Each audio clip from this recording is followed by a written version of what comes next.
Okay. Good morning, everybody, and welcome back. Today we're working on this Honda GX390 motor. I don't have any place to put it yet, and it might end up being a go-kart motor before we're done. We'll find out when we find out. So today we're going to go ahead and rebuild the carburetor. We're going to go over the wiring and go over the starting and try to get it started. So all you new people out there, go ahead and subscribe. It's free and it's what we work for. Let's get started. Now this is the way I got it, and I got a whole box of air cleaners and air boxes and whatnot, and the carburetor doesn't have any bolts or anything on it, but this is what we got when we started out. So the first thing we're going to do is get the carburetor off.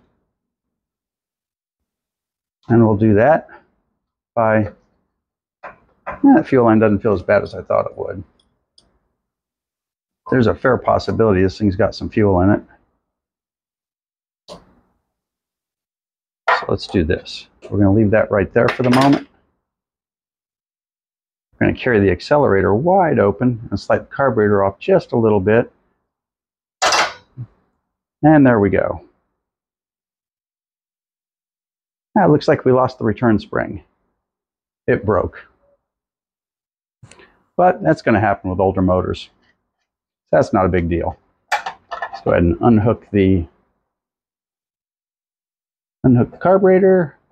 Oh, that's as far as we're going to go, so let's go ahead and drain the gas. Now, I'm not planning on saving any of this fuel, because I'm sure this thing, just looking at it, it's been sitting around for quite a while.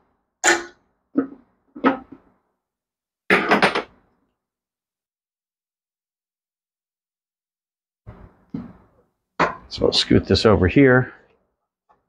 Just let it drain. Okay, that's good.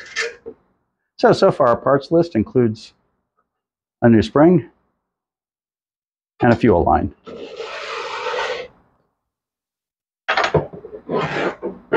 So let's scoot you over here to give us a little bit of room to work.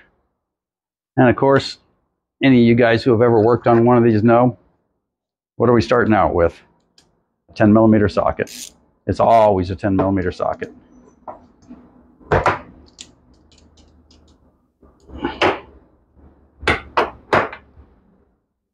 I'm not quite sure what's going on there.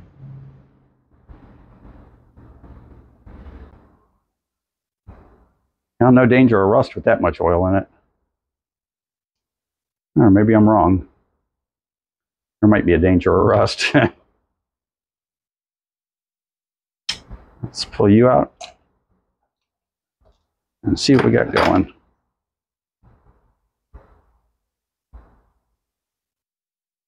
Okay.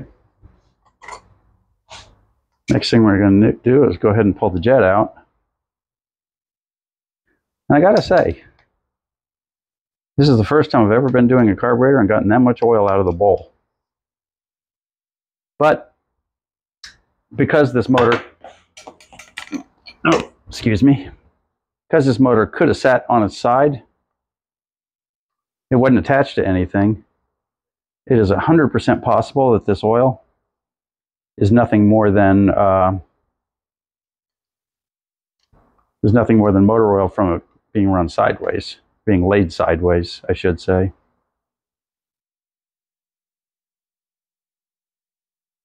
Okay, jet's loose. Let's see if we can get lucky.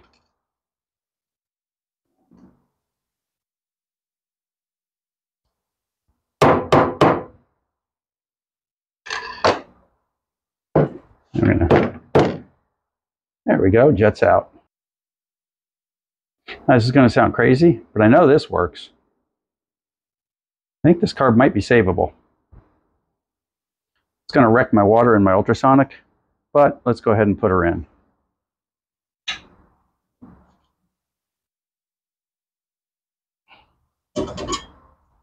We'll drop you in here.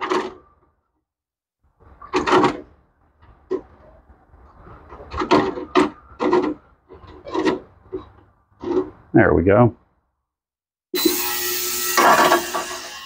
Okay guys, I'm going to run that 2 or 3 times and get it upside down and run it at different angles so that I can make sure the vibrations go through it correctly. So I'm going to go ahead and clean up my mess, and we'll see you shortly. While we're waiting for the carburetor to clean, we're going to go ahead and attach something to the starter and see if we need a starter. We're making a parts list right now. So I'm going to attach this to the white wire on the starter, and we'll take this one and carry it to a ground someplace. Now we know it won't start because there's no carburetor on it, but it should at least turn over. I want to hear a kick. I'm going to hold the positive just in case I have to jump it off real quick.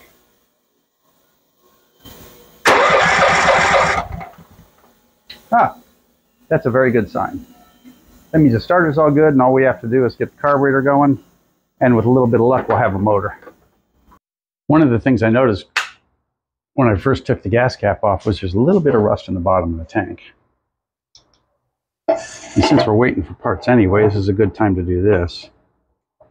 You see what I'm looking at here? And some of this is flaked and floating. Tank overall looks pretty good inside, but we got to get that rust off the bottom. We can't sell it that way.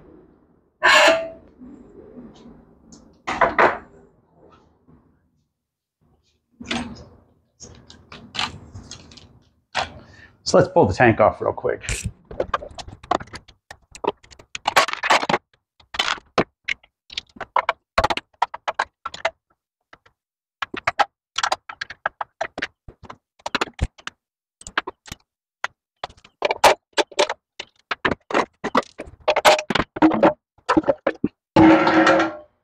So now that we've got the tank off, we're going to go ahead and empty it out into our scrap fuel tank. You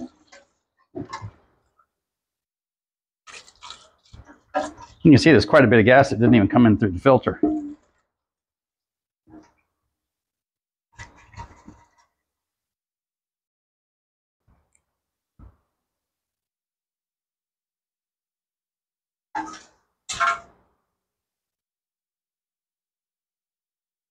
Okay, now she's pretty empty. We're going to lay her back in place.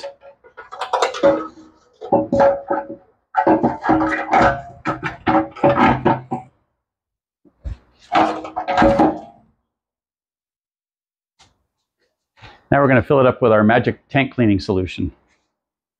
Vinegar. Plain old out of the kitchen vinegar. Makes your garage smell like a Olive Garden, and does a really good job of getting the rust off the tank.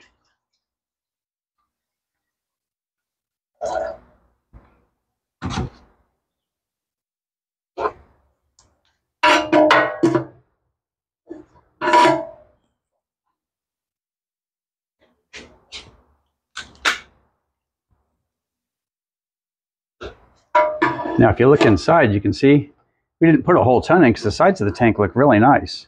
We just want to get that rust off the bottom. So we put in enough to cover that, and then a little bit extra. And now we'll come back later. Maybe tomorrow morning, we'll come back and we'll see how she looks. Okay, it's not obvious from where you're at, but it's been an entire day where this thing sat. So now we're going to swish her around a little bit. And with a little bit of luck, we'll get a rusty mess out of this thing. And we'll take the rust from inside the tank to inside our little jar. That is, if I can do this without spilling it all over the place.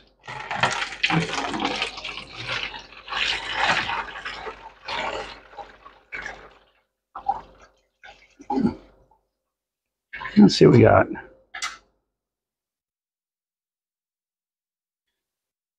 Okay, that looks a whole lot better. Of course, there's quite a bit in the bottom that we can't easily get to.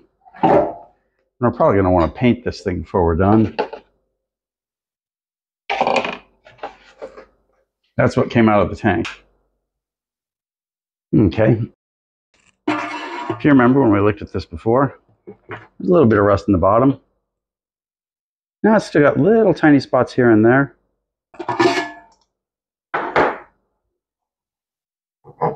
Carburetor went through the ultrasonic yesterday, and she looks pretty good. I'm not real fond of all the plastic on these, on the Hondas.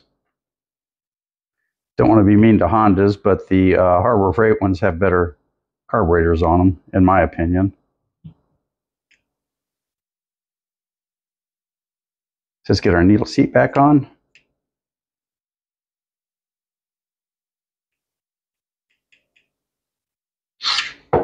Now let's take a look at our jet. We're going to do the same thing we do on every jet on all these four-stroke engines, is we're going to run our wire through it. Even though it's been through the ultrasonic, got to make sure everything's nice and clear, and it is.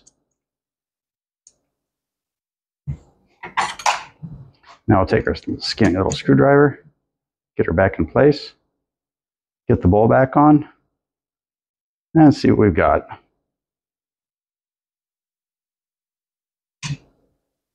There we go.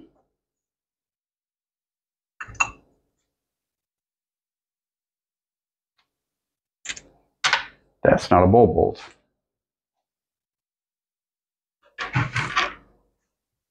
There she is.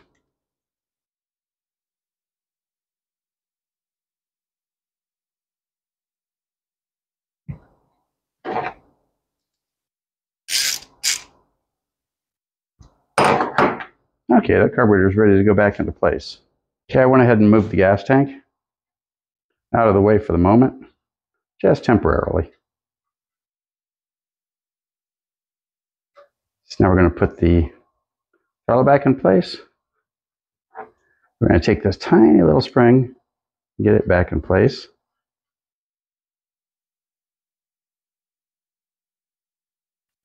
There we go.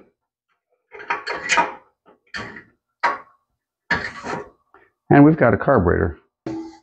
Okay, let's toss the tank back in place. We've got our new fuel line on her. So she's ready to go.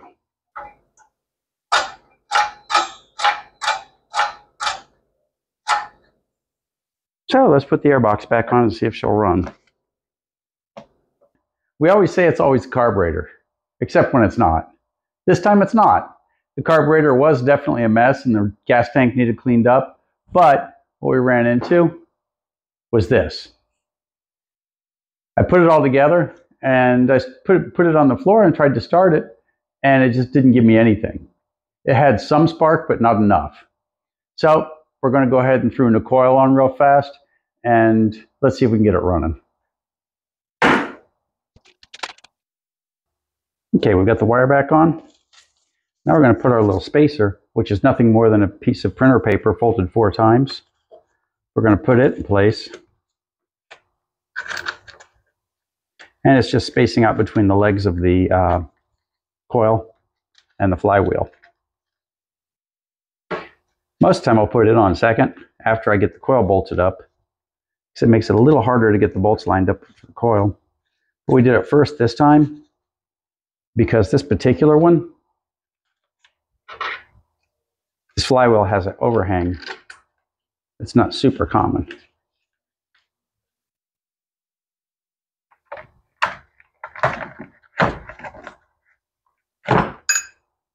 Okay, now we're going to take the coil bolts and get them most of the way in, but not to the point where they'll hold up the coil's movement. And then we'll rotate the flywheel until it comes over the top.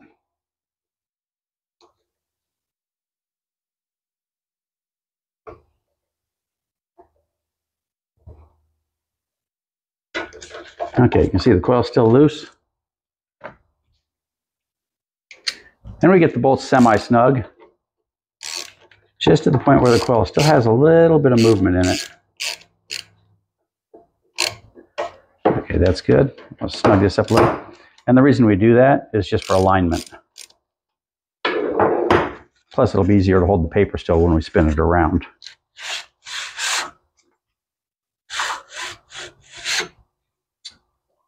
See, now I just felt it grab.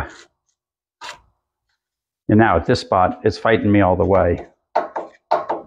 You can see if I try to pull it out, it sucks it back in. So we want to go a little bit farther to make sure the magnet's on both legs. Okay, that one's sticking.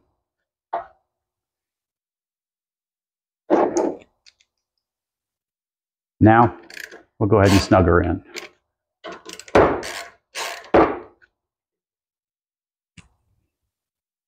And when you're done, what you'll have is when you pull the piece of paper out of the way, it's not going to come out easy.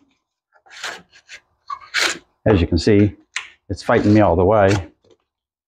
But now we've got just the smallest little space between the armature and the flywheel itself.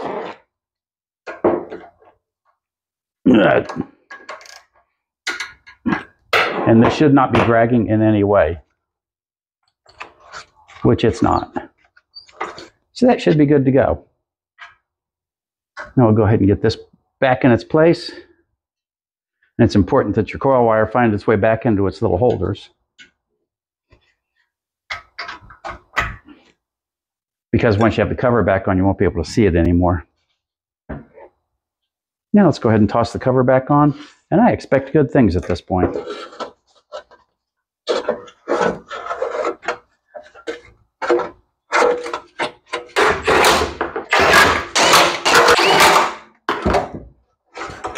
And while I had this off, I went ahead and cleaned up all the dirt out of this and oiled it. So it'll turn over pretty good that way now. So now we'll put our carburetor back in place, and we should be good to go. At least I hope so. I don't know if that's a 10. Of course, I'm kidding. It's always a 10.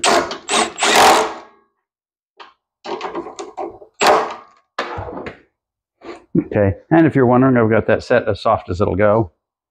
It looks like it's a lot rougher than it really is. Okay, everything's in place. This motor might just be ready to go. Okay, now that all that's done, let's see if we can get this thing started. I'm going to rotate it around this way so you can see where I'm putting the jumpers. Okay, we're going to take the black, and we're just going to find someplace good that grounds. Don't want to attach it to the gas tank, just for safety purposes. Don't want to attach it to the crankshaft, because if we're lucky, that's going to spin. So we're going to take this, we're going to put our... No. Yeah, the oil bolt will probably hold it. Okay, full choke. Gas is on. We've got it revved up. Now we're going to put the hot wire on this bolt on the starter. It's the white wire on the starter. That way it'll operate through the key. Okay, everybody. Relay's off. Hope for the best.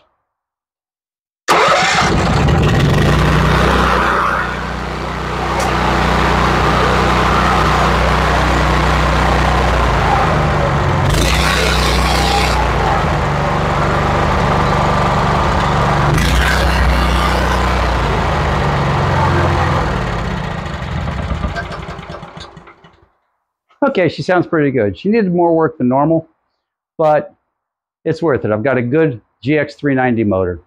This might go on a go-kart. It might end up on a piece of farm equipment someplace. We'll find out as soon as we find something to put it on. Well, thanks for watching, and don't forget to subscribe. It's what we work for. We'll see you next time.